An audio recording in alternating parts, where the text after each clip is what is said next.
Mi nombre es Isabella Ramos. Tengo 71 años. Y aunque las articulaciones me duelen con la edad y la memoria, a veces me falla, sobre todo cuando se trata de cosas recientes. El pasado permanece tan vívido, como si hubiera sucedido ayer.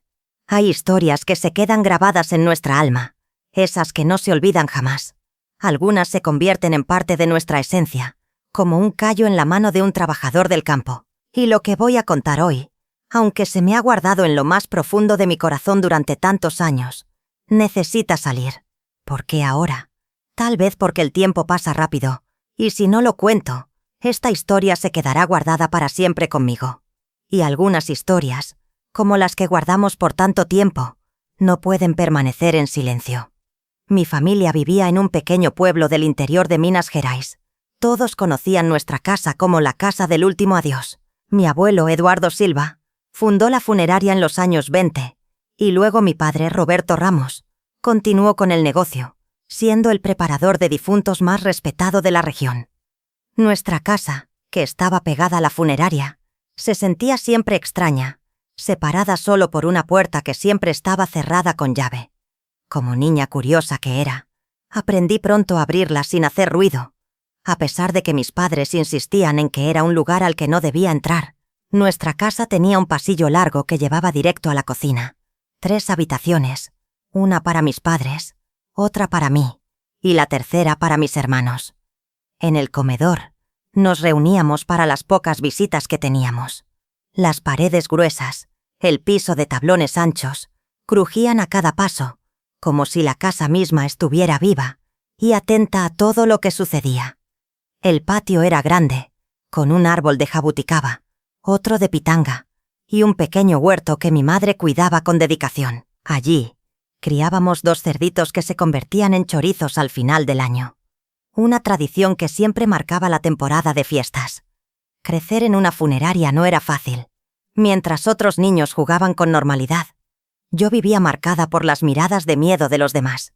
En la escuela, algunos susurraban a mi paso, como si fuera un fantasma, o algo peor. Ahí va la niña de los muertos, decían, sin saber que, a pesar de mi vida fuera de lo común, era solo una niña, igual que ellos. Mi madre, Beatriz Méndez, siempre me decía que no les hiciera caso, que lo que hacíamos era un servicio honorable, que alguien tenía que cuidar de los muertos para que las familias pudieran despedirse de ellos con dignidad. Mi familia era especial, aunque en muchos aspectos nuestra vida parecía estar llena de silencios y cargas pesadas. Mi padre era un hombre serio, de pocas palabras, respetado en todo el pueblo. Siempre que caminaba por la plaza, los hombres se quitaban el sombrero en señal de respeto. Mi madre, en cambio, era cálida y habladora, siempre con una sonrisa en el rostro. Fue ella quien me enseñó a bordar, a cocinar, y sobre todo a ser fuerte cuando las miradas torcidas de los demás intentaban derribarme. Teodoro, mi hermano, era 2 años mayor que yo, y aunque siempre fue callado como mi padre, tenía una mirada extraña, algo que ahora que lo pienso, debería haberme alertado. Desde pequeño, le interesaba mucho lo que sucedía en la funeraria. Le gustaba ayudar a mi padre a preparar los cuerpos. En ese entonces, pensaba que era solo su vocación para el negocio familiar. Pero con el tiempo, me di cuenta de que había algo mucho más oscuro detrás de su fascinación por la muerte. Las noches en nuestra casa siempre fueron diferentes a las de otros. Mientras mamá estaba ocupada planchando o cosiendo, yo escuchaba el tintineo de las herramientas de mi padre, el arrastre de cajones y el agua corriendo en la sala de preparación. El olor a formol y flores llenaba el aire, un aroma que se impregnaba en nuestras ropas, que ya no sabíamos distinguir. Recuerdo que a pesar de la quietud de la casa, nunca me sentí completamente tranquila. En la noche, a veces, cuando la casa quedaba en silencio, el viento golpeaba las persianas de madera, y el sonido me helaba la sangre. Nuestra rutina se dividía entre el negocio de la funeraria y la escuela, donde asistía a clases en la escuela de monjas, como todas las niñas bien de la ciudad. Allí aprendíamos desde portugués hasta historia, pero lo que realmente se nos enseñaba era a ser buenas señoritas, educadas y recatadas, preparadas para el hogar. La tarde era diferente, ya que regresaba a casa para ayudar a mi madre, atender a mi hermano pequeño, y si era necesario, atender a los visitantes de la funeraria. A veces, cuando no había clientes, nos quedábamos en casa, escuchando las noticias en la radio o conversando en la cocina, mientras mamá preparaba su limonada fresca con azúcar moreno. Mi vida parecía dividida entre dos mundos. En la escuela, era una niña que cumplía con las reglas y expectativas de la sociedad, mientras que en casa, todo giraba en torno a la muerte, a la despedida y a los secretos que nadie se atrevía a mencionar. Sin embargo, había algo en mí que siempre deseó más. No quería quedarme en ese pueblo pequeño, trabajando en la funeraria, con la vida marcada por el pesar y la resignación. Quería ser libre, conocer el mundo y soñar con un futuro distinto. Fue en ese tiempo, cuando tenía unos 12 años, cuando conocí a Cecilia, la niña que cambiaría mi vida. Fue en el 4º año de primaria, cuando me sentó junto a ella. Cecilia no tenía miedo de la funeraria, ni de las miradas raras de los demás niños. Ella veía en mí una amiga, y su amistad fue mi primer refugio. Pasábamos el recreo juntas, sentadas bajo el árbol de mango, compartiendo sueños de libertad y aventuras. Cecilia era diferente a las demás. A pesar de que su familia tampoco tenía mucha fortuna, nunca dejó que eso la definiera. Pero como toda historia de vida, la mía también estaría marcada por cambios inesperados. Y todo lo que creí seguro empezó a desmoronarse. Los días pasaban lentamente, y con cada uno de ellos, el sentimiento de inquietud en mi pecho crecía. La vida parecía moverse entre dos mundos, el de la funeraria, lleno de silencios y sombras, y el de la escuela, con sus reglas y expectativas. Cecilia y yo continuábamos siendo inseparables. Nuestras conversaciones eran un refugio en medio de tanta carga emocional. Había algo especial en ella, algo que la hacía diferente a las demás. Mientras mis compañeros de clase temían acercarse a mí por lo que mi familia hacía, Cecilia nunca me miró con esa mezcla de curiosidad y miedo. Para ella, yo solo era Isabela, una niña que compartía sueños y risas, y eso me hacía sentir, aunque por un momento, que mi vida no estaba marcada solo por la muerte. A medida que crecíamos, nuestra amistad también lo hacía, pero las cosas en casa comenzaban a ser cada vez más extrañas. Mi hermano Teodoro, a quien siempre había visto como un joven reservado, empezó a mostrar comportamientos que no podía comprender. Algo en sus ojos había cambiado, algo oscuro. Y aunque mi madre insistía en que no pasaba nada, una parte de mí no podía ignorarlo.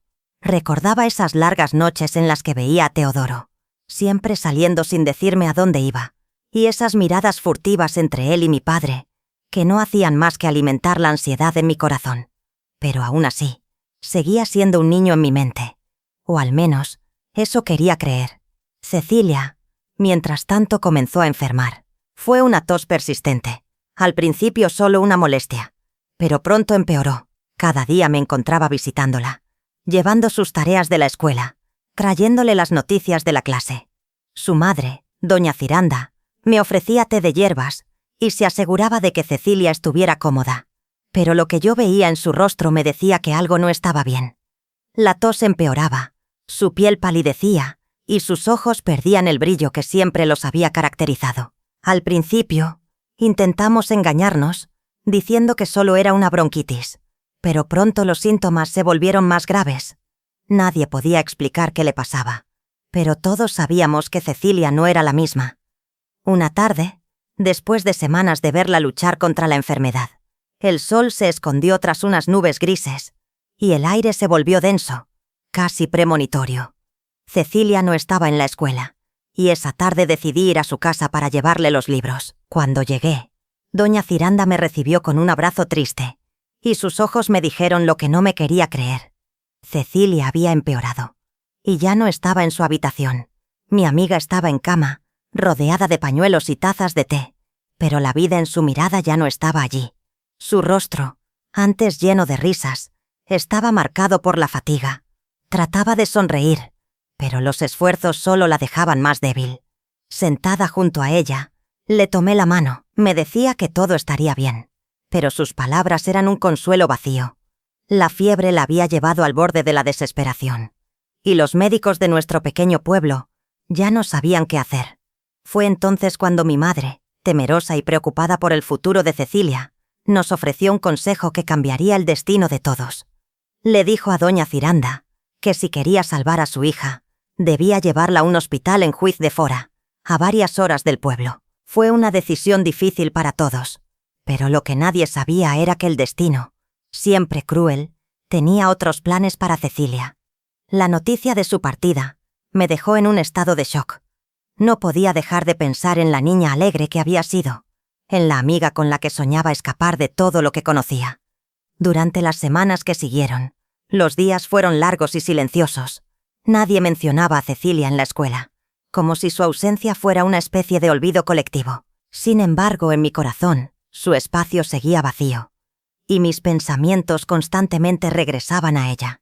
Un día, casi un mes después de su partida, me llegó la noticia. Fue la directora de la escuela quien me llamó a su oficina.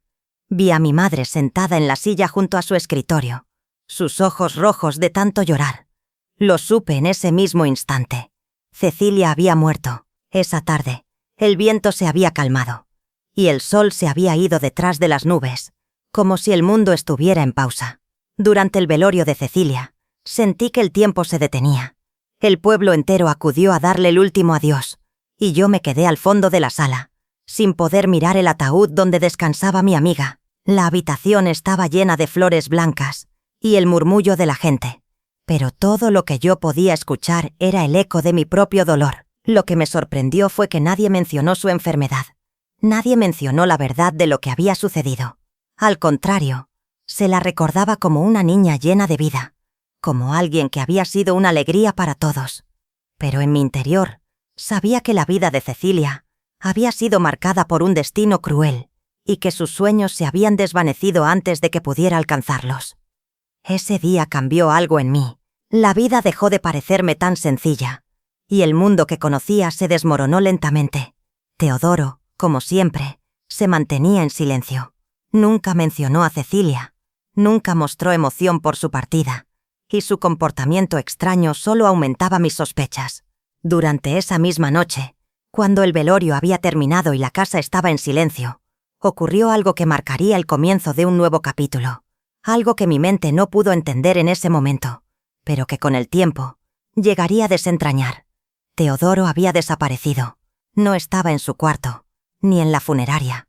Fui a buscarlo, pero no lo encontré. Mi madre no dijo nada, pero sabía que algo no estaba bien. Y así, sin poder comprender completamente el alcance de lo que había sucedido, me vi atrapada en un torbellino de secretos, miedo y sospechas que marcarían el rumbo de mi vida para siempre. El próximo día, mi mundo cambió por completo.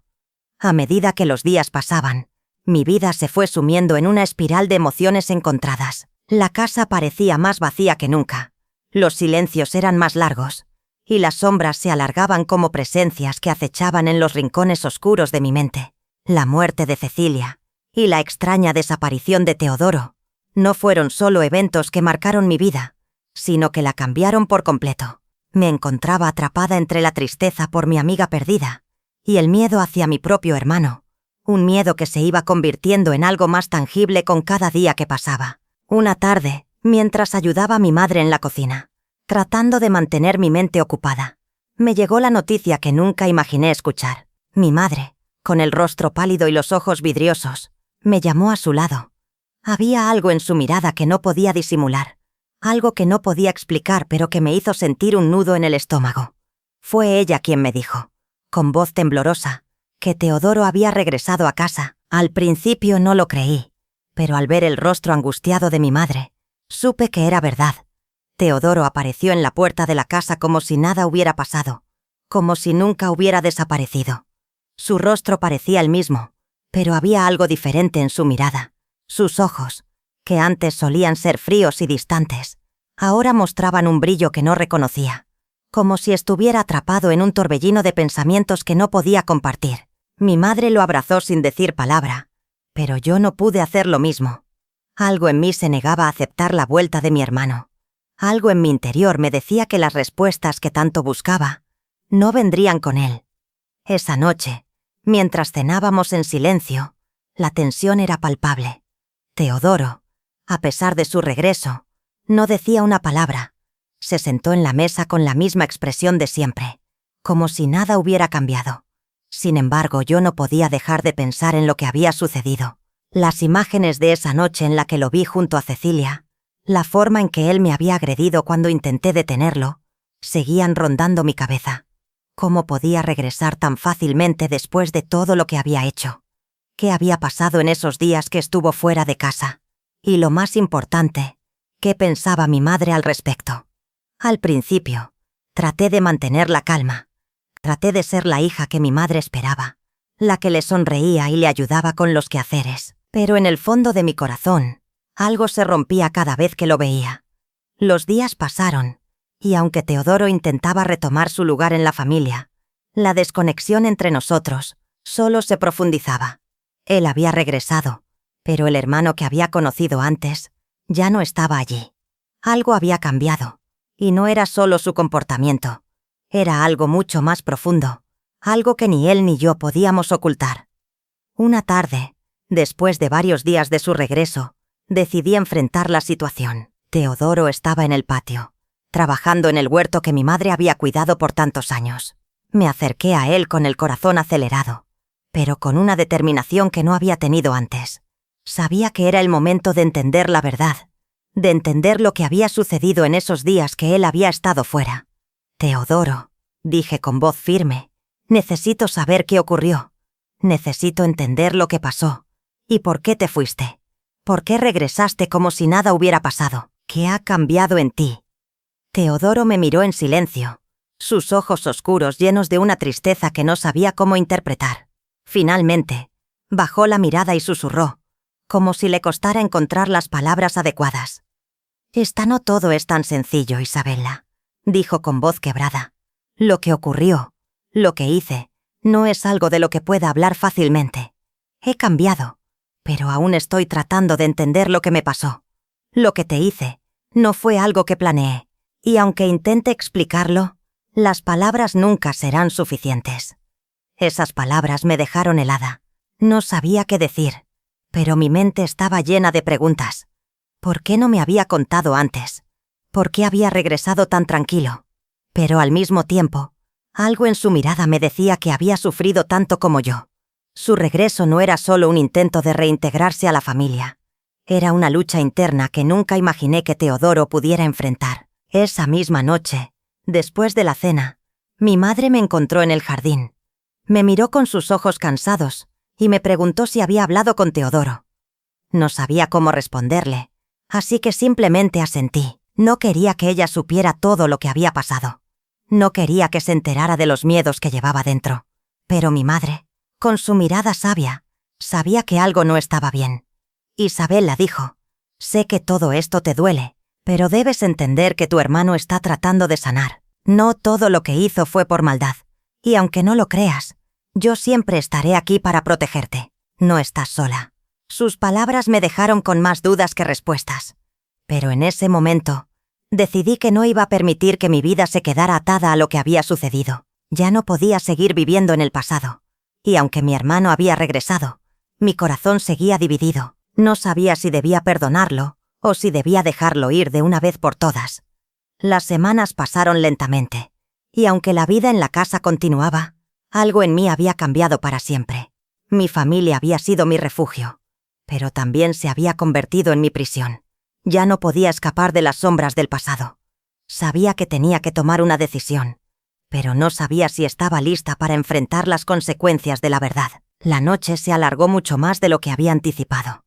La quietud de la casa se había convertido en un refugio incómodo, un espacio que ya no era capaz de ofrecerme la paz que siempre había deseado.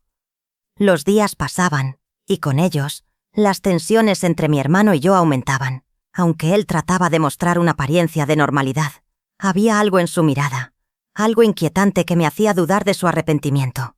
No sabía si debía confiar en él, o si, como siempre, la oscuridad que lo había acompañado en el pasado regresaba con fuerza, envolviéndolo en una nueva capa de sombras. Un día, mientras caminaba hacia el mercado para hacer algunas compras, me encontré con Joaquín. Él había sido un apoyo constante en mi vida, un amigo con el que había compartido tanto, pero hasta ese momento, nuestra relación nunca había cruzado la línea hacia algo más profundo. Siempre había sido un compañero de confianza. Pero algo en su actitud esa mañana me hizo pensar que quizá él también estaba viendo las mismas cosas que yo. Algo en mi corazón me decía que necesitaba su perspectiva, que necesitaba saber si mis sospechas sobre Teodoro eran válidas, o si solo era mi mente jugando trucos con mi alma ya desgarrada. «Isabella», dijo Joaquín mientras caminaba a mi lado, «sé que estás pasando por un momento difícil. He visto cómo cambió la dinámica en tu casa. Y me preocupa verte tan sola. Si necesitas hablar, estoy aquí». Sus palabras, cargadas de una amabilidad que siempre había conocido, me golpearon de manera inesperada. No sabía si era su amistad o algo más lo que me empujaba a confundir las palabras con una promesa de consuelo. Aún así, no pude evitar sentirme atraída por la calidez de su compañía. Los días habían sido oscuros, pero la luz de su voz parecía iluminar la parte de mí que aún deseaba la paz. Sin pensarlo demasiado, le conté sobre mi miedo, sobre la creciente inquietud que sentía cada vez que Teodoro se acercaba. Joaquín me escuchó en silencio, sin interrumpir, sin juzgar.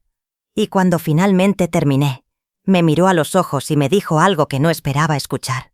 «Isabella, a veces las sombras no son solo miedos. A veces las sombras son señales. Tal vez sea hora de confrontar lo que te ha estado atormentando por tanto tiempo». Esas palabras resonaron dentro de mí. Durante años había huido del dolor, de la verdad. Mi mente me decía que debía dejar atrás todo lo que había pasado, pero algo en mi interior sabía que si no enfrentaba mis temores, nunca podría encontrar la paz. Esa noche, después de hablar con Joaquín, decidí que era el momento de actuar. Sabía que debía hablar con Teodoro, debía enfrentar la verdad, aunque no supiera si podría soportarla. Esa misma noche, cuando la casa estaba en silencio, me acerqué a su habitación. El sonido de mis pasos parecía más fuerte de lo normal en la penumbra del pasillo. Cuando llegué frente a la puerta, mi mano vaciló antes de tocar. No sabía qué iba a encontrar, ni qué palabras serían suficientes para desatar lo que llevaba tanto tiempo guardado en mi corazón. Teodoro estaba sentado en su cama, mirando al vacío. No lo vi levantarse ni decir una palabra cuando entré. La atmósfera en la habitación era densa, como si las paredes mismas guardaran los ecos de secretos olvidados. No sabía cómo empezar, no sabía qué palabras usar, pero algo en mi interior me empujó a hablar. «Teodoro», dije, mi voz apenas un susurro. «¿Qué está pasando? ¿Por qué todo esto? ¿Por qué has regresado? ¿Y qué significan esas miradas que intercambiamos? No puedo seguir ignorando lo que siento». Teodoro no reaccionó de inmediato. Sus ojos se movieron lentamente, como si estuviera buscando las palabras correctas. Finalmente, levantó la mirada hacia mí, y por un momento, vi algo que no esperaba ver: vulnerabilidad. Su rostro, que siempre había estado marcado por la indiferencia, ahora mostraba una expresión de tristeza profunda. «Lo siento, Isabella», dijo, su voz quebrada. «No puedo cambiar lo que hice, ni lo que soy. He vivido con este peso durante tanto tiempo que ya no sé cómo llevarlo. He intentado ocultarlo. He intentado convencerme de que el pasado no me define, pero no puedo escapar de lo que hice». Esas palabras me golpearon como una ola imparable. Mi corazón latía con fuerza, y el dolor que había guardado durante años volvió a surgir con toda su intensidad. No sabía qué hacer con esa verdad. No sabía si podía perdonarlo, ni si debía intentarlo. Pero, al ver el sufrimiento en sus ojos, supe que había algo más allá del odio, algo más allá del dolor. Sabía que no podía cambiar lo que había ocurrido, pero también sabía que la vida no podía seguir marcada por lo que había sido. «Teodoro», dije finalmente, mis palabras saliendo con una mezcla de rabia y compasión. «No sé si algún día podré perdonarte, pero lo que sí sé es que ya no quiero vivir con este peso. No quiero que sigamos arrastrando estos secretos como si fueran cadenas que nos mantienen atrapados». Él asintió, con una expresión de resignación, como si esperara que yo le dijera algo diferente, como si se sintiera condenado desde el principio, pero no lo hacía, no lo sentía. Lo miré por última vez, viendo cómo se encogía de hombros, como si aceptara finalmente que no había más caminos por recorrer. Al día siguiente, después de esa conversación, todo cambió en la casa. Aunque nada se resolvió de inmediato, un aire nuevo comenzó a llenar la casa. Una sensación de que quizás, solo quizás, el primer paso hacia la sanación había comenzado. Sin embargo, el camino que seguía por delante no sería fácil. Sabía que las heridas no sanarían de inmediato, que el tiempo sería el único que podría curarlas. Pero, por primera vez en mucho tiempo, sentí que la verdad había comenzado a salir a la luz, y con ella, la esperanza de que algún día, el dolor que llevaba dentro de mí podría desvanecerse.